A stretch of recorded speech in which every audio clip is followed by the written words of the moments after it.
모든 성도님께 주님의 평안을 빕니다. 네. 또 온라인으로 예배 드리시는 우리 성도님께도 주님의 평안을 빕니다. 지난 제2의 수요일부터 사순절이 시작되었습니다. 넉사자에 열순자를 써서요. 사순절은 풀어 말하면 40일의 절기입니다. 이 40일은 예수님께서 고난의 길을 걸으시고 부활하시기 전까지 이 주일을 제외한 40일인데요. 이 40일 동안 우리도 주님께서 걸어가신 십자가의 길을 함께 걸어가며 그분의 부활에 동참하는 절기가 바로 사순절입니다. 주일은 주일 자체가 부활의 의미가 담겨 있어서요. 이 작은 부활절로 여겨져서 주일을 제외한 40일을 사순절 기간으로 이렇게 잡습니다. 초대교회 때부터 우리 믿음의 선조들은 이 사순절 동안 금식하고 회개하며 구제와 나눔을 실천했습니다. 그리고 교회적으로는 이 기간을 세례 교육 시간으로 삼아서요. 이 부활절에 성도들이 세례를 받았습니다. 지금도 그 전통을 따라서 교회들은 부활절에 세례식을 열고 있죠. 특별히 사순절 동안의 금식은요. 이 하나님과 깊은 교제의 시간이었고요. 그리고 이 금식을 통해 아낀 식비는 가난한 이웃에게 나누어 주어야만 했습니다. 당신이 금식해서 아낀 식비를 가난한 자에게 나누지 않는다면 그것은 금식이 아니라 단지 돈을 아끼는 행위에 불과하다라고 말한 초대교회의 교부도 있었습니다. 금식의 가치는 음식의 절제가 아니라 그 절제로 남은 것이 굶주린 자를 배부르게 하는 데 있다는 것이죠.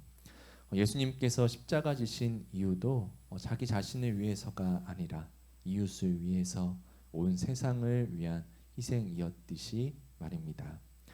오늘 우리도 이 사순절 동안 그분의 십자가에 동참하며 우리의 신앙과 절제가 이웃을 향한 사랑으로 이어지기를 소원합니다. 아멘.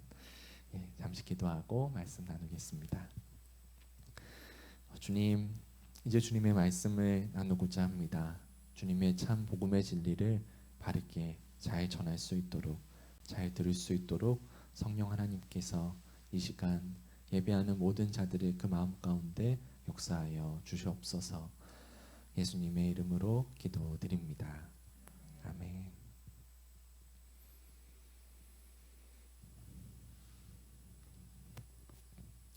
사람은 무엇으로 살아가는가? 이 질문 앞에 대문호 톨스토이는 그의 책에서 이렇게 답합니다. 사람은 자기 자신을 챙기는 걱정으로 사는 것이 아니라 타인의 마음속에 있는 사랑으로 산다.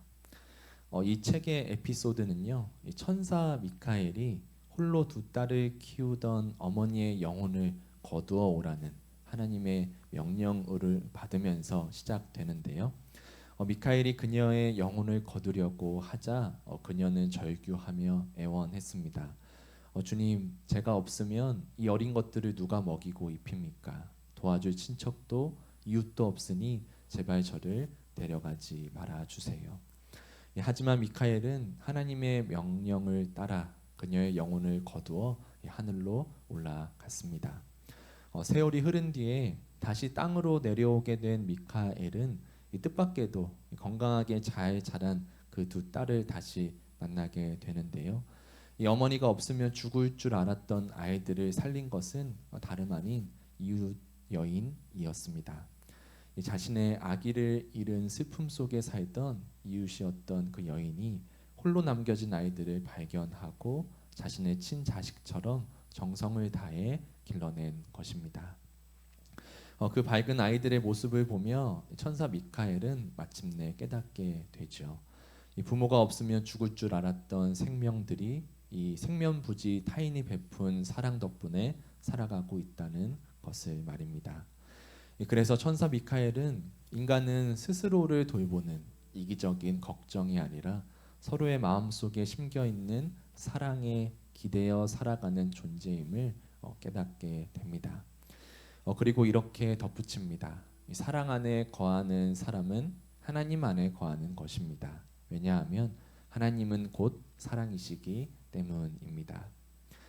사람은 자기 자신을 위한 걱정과 이기심이 아니라 주변 사람들의 사랑으로 살아간다는 이 톨스토이의 통찰은 여전히 오늘에 사는 우리에게도 큰 울림을 주고 있습니다.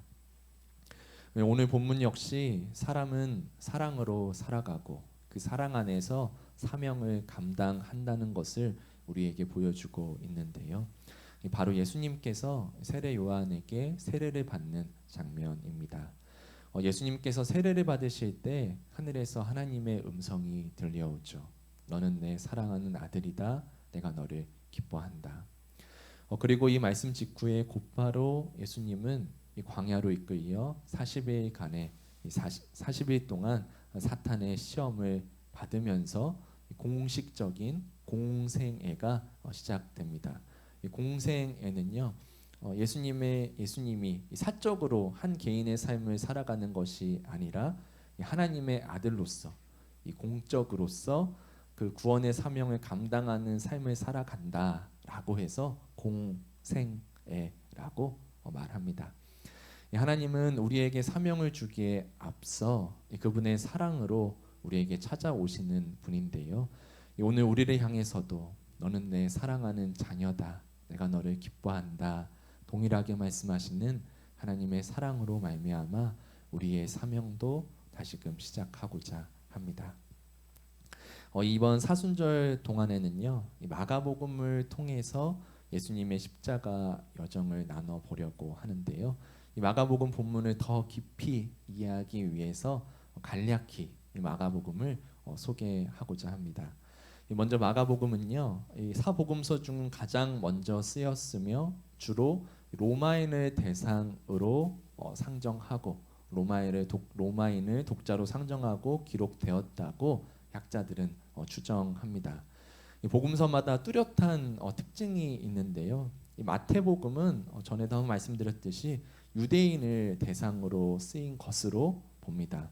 왜냐하면 유대인들이 중요하게 여기는 구약의 예언과 율법이 예수님을 통해서 어떻게 성취되었는지를 중심으로 서술하기 때문입니다. 그래서 복음서 중에 가장 구약의 인용이 많은 복음서가 바로 마태복음이죠.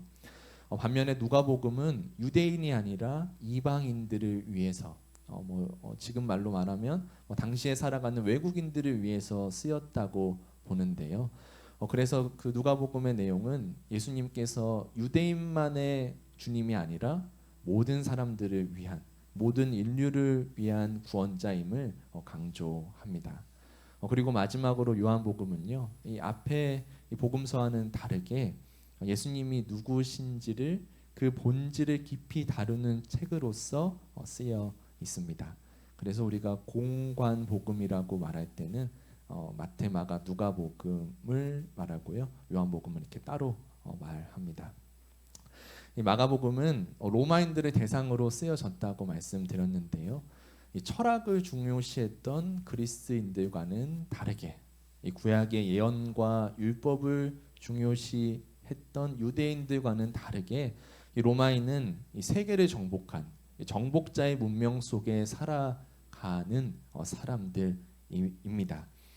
그렇게 넓은 땅을 지배하기 위해서는 효율적이고 실용적인 이 통치 방법이 필요했는데요. 그래서 로마인들에게는 추상적인 사유보다는 눈에 보이는 행동과 결과가 중요했습니다. 그런 로마인들에게 앞에 말씀드렸던 이런 신학적인 설명이나 아니면 유대인들만의 율법을 통해서 예수님을 증거하는 것은 로마인들에게는 그렇게 와닿지 않았겠죠. 그래서 마가복음은 예수님이 이걸 했다. 그리고 그 뒤에 바로 다음에 이걸 저걸 했다 하는 식으로 빠르게 전개됩니다. 빠른 전개 그리고 함축적이고 간결한 문체로 그분의 행동을 직접 보여주는 방식으로서 예수님이 메시아이심을 서술하고 있는 것이 마가복음입니다. 참고적으로요, 즉시 곧바로 라는 헬라어 단어가 마가복음에 41번이나 41번이나 나오는데요. 한국 번역에서 곧바로 즉시로를 검색하면 이 41번은 안 됩니다. 왜냐하면 이게 번역하면서 생략되기도 하고 다른 조사나 다른 것에 이렇게 겹쳐져서 표현되기도 해서 이 즉시 곧바로 검색하면 이렇게 41번까지는 안 나오는데요.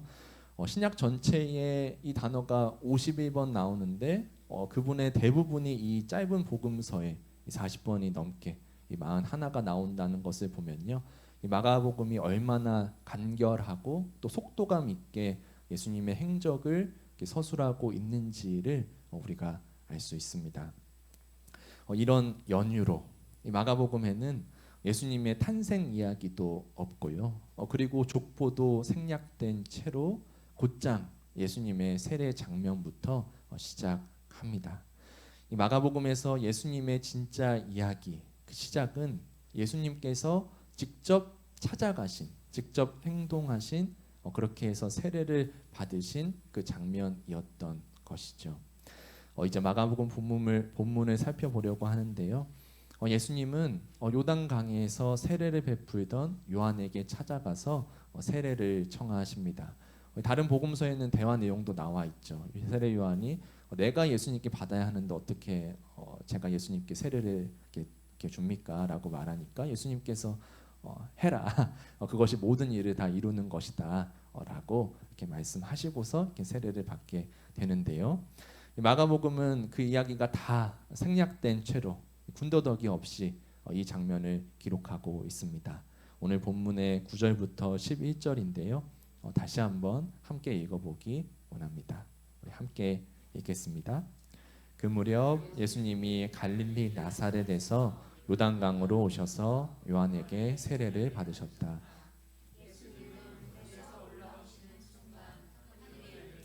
성령님이 비둘기같이 자기에게 내리시는 것을 보셨다. 그러자 하늘에서 내 아들이다 라는 음성이 들려왔다. 아멘. 여기서 우리는 예수님께서 왜 세례를 받으셨는지부터 짚고 넘어가야 하는데요. 왜 죄가 없으신 예수님께서 회개의 상징인 세례를 받으셨을까요? 세례라는 단어는요, 물속에 잠기는 상태를 의미합니다. 즉 물속에 완전히 잠기는 것은 죽음을 의미하고요. 그 물에서 다시 올라오는 것은 다시 새롭게 태어나다, 곧 부활을 의미합니다. 그런 즉 세례는 이렇게 물속에 들어가서 이 죄인의 삶은 죽고 다시 올라와서 하나님의 사람으로서 새로운 삶을 살아간다는 그런 의식인 것이죠. 그런데 예수님은 죄도 없으시고 그런 다시 태어남이 필요 없는 분이신데요. 예수님은 죄인인 우리의 자리로 내려오셨기 때문에 우리를 대신해 죽고 우리를 위해 부활하심을 바로 세례 받음을 통해서 보여주신 것입니다.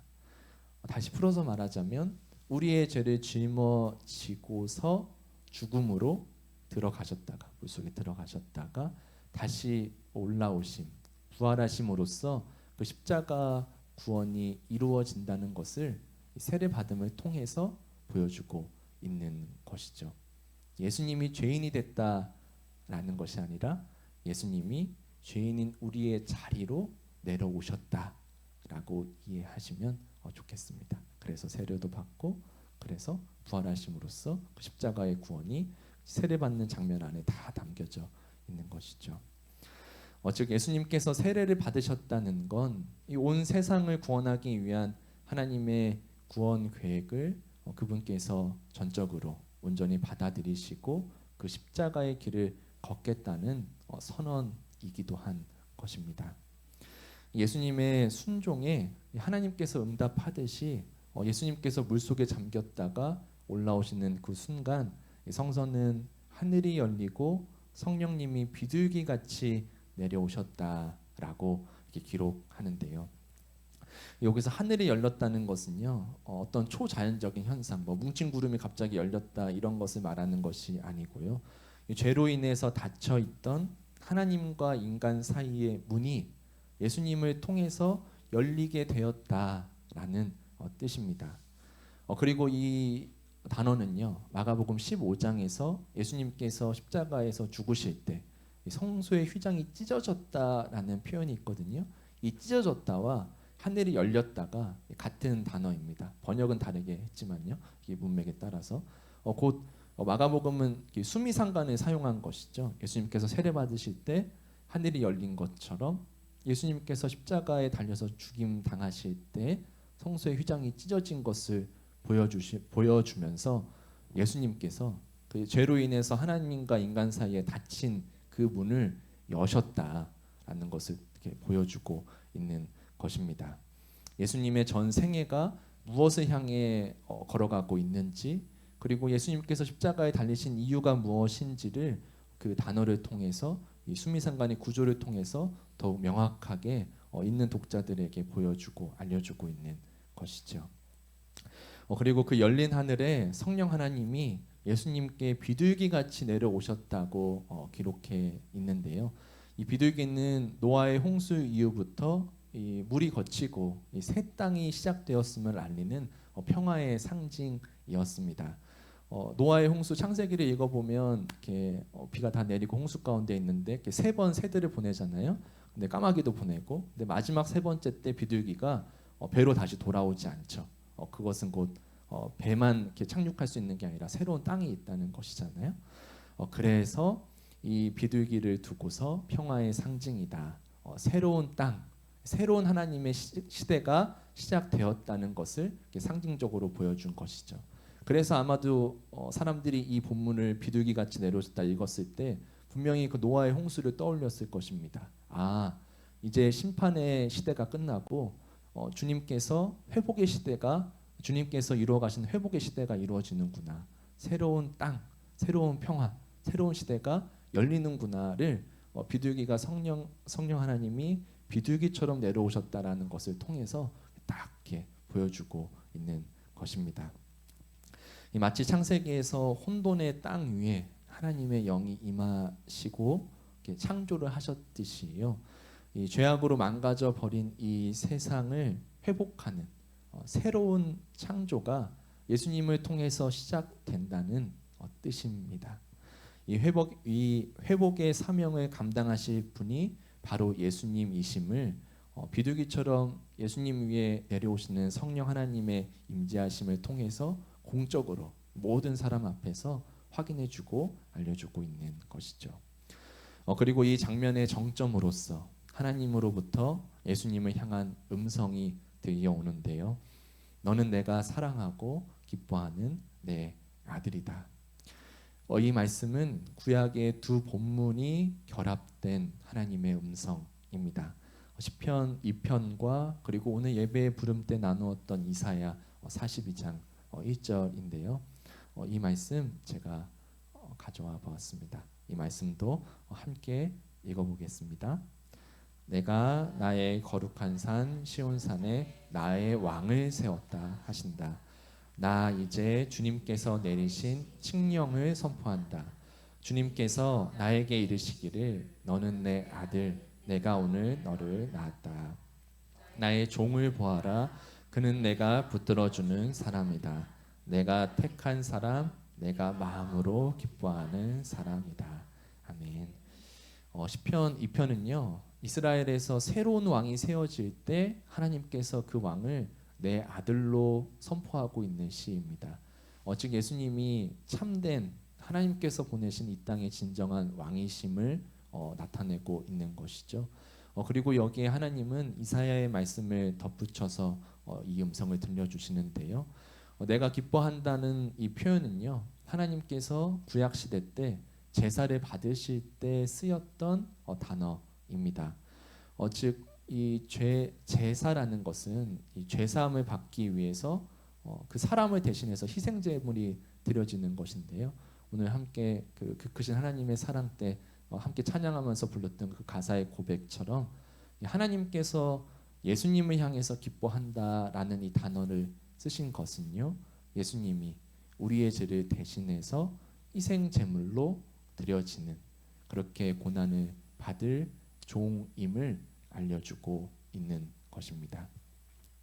예수님은 이 땅에 진정한 왕으로 오셨지만 그 왕은 온 세상을 군림하는 왕이 아니라 온 세상을 위해 고난을 받으시는 십자가에 달리셔서 희생하는 종으로서 바로 주님께서 이 땅에 오셨다는 것이죠.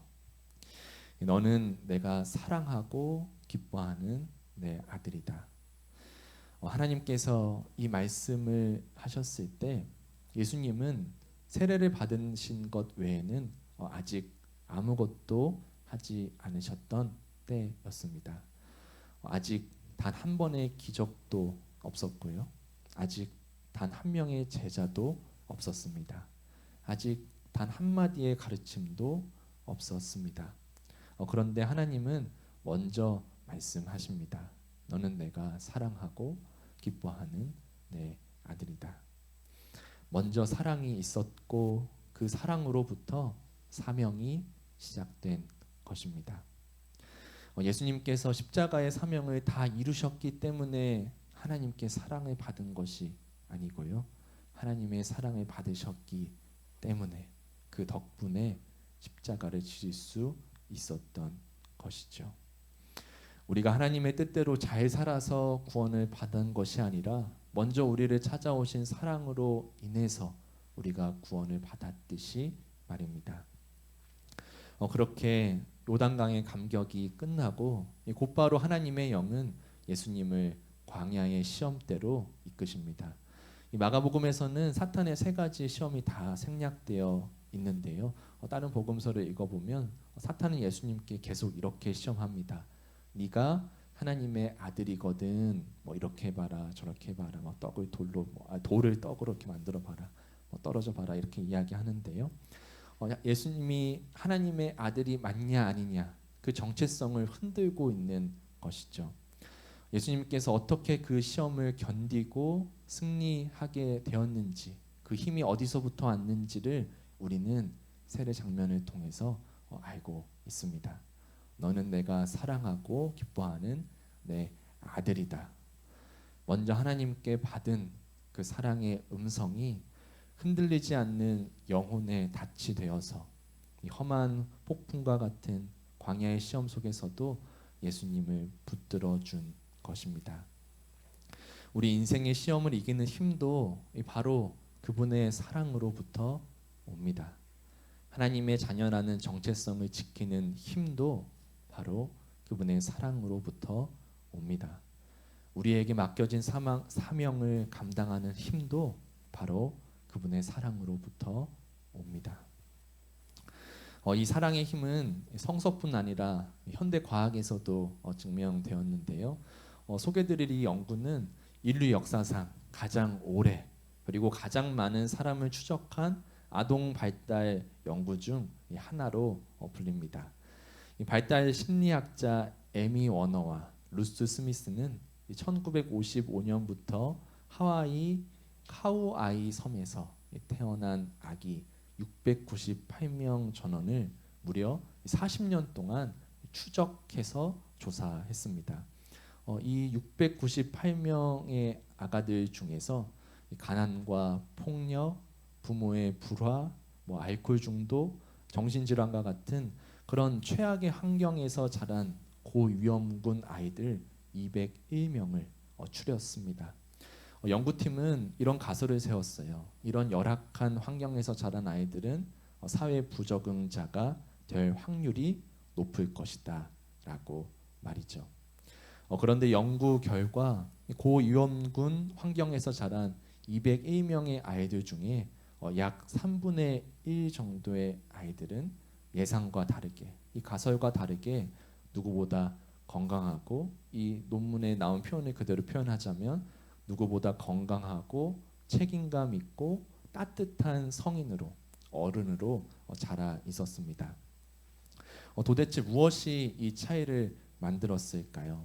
연구팀은 이 40년의 데이터를 분석하였는데요.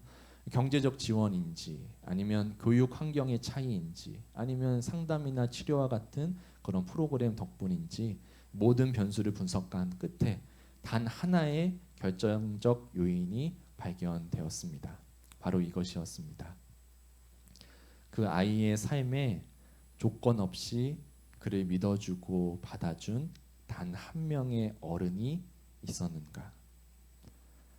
그 어른이 할아버지든 할머니든 선생님이든 옆집 아주머니든 상관이 없었습니다. 단 한 명이면 충분했습니다. 조건 없이 그를 믿어주고 받아준 단 한 명의 어른. 너는 존재 자체로 가치 있고 사랑받을 자격이 있다고 곁에서 알려준 그 단 한 사람의 존재가 수많은 어려움과 트라우마를 이겨내고 어엿한 어른으로 그 아이들을 자라게 한 것입니다. 사랑받은 아이가 그의 삶 속의 광야를 견뎌낼 수 있었던 것이죠. 사순절 첫 주일 하나님이 먼저 우리를 사랑하고 계심을 가슴에 새기고 그 사랑으로부터 우리의 사명을 새롭게 시작하기를 원합니다. 예수님도 요단강에서 먼저 사랑을 받으셨고 그 사랑을 가득 안고 광야의 시험을 견디셨습니다. 하나님께서 말씀하신 그 사랑의 음성이 영혼의 닻이 되었습니다. 오늘 이 시간에도 하나님은 광야와 같은 세상으로 우리를 보내시기 전에 우리에게도 그 음성을 들려 주십니다. 너는 내가 사랑하고 기뻐하는 내 딸이다. 내 아들이다. 사랑받은 자만이 광야에서도 무너지지 않습니다. 사랑받는 자만이 자신의 사명을 끝까지 완수합니다. 사랑받은 자만이 건강하고 책임감 있고 따뜻한 사람으로 살아갑니다. 우리는 자기 자신을 챙기는 걱정으로 살아가지 않고 우리를 위해 십자가에서 죽기까지 사랑하신 주님의 사랑으로 살아가는 사람들입니다.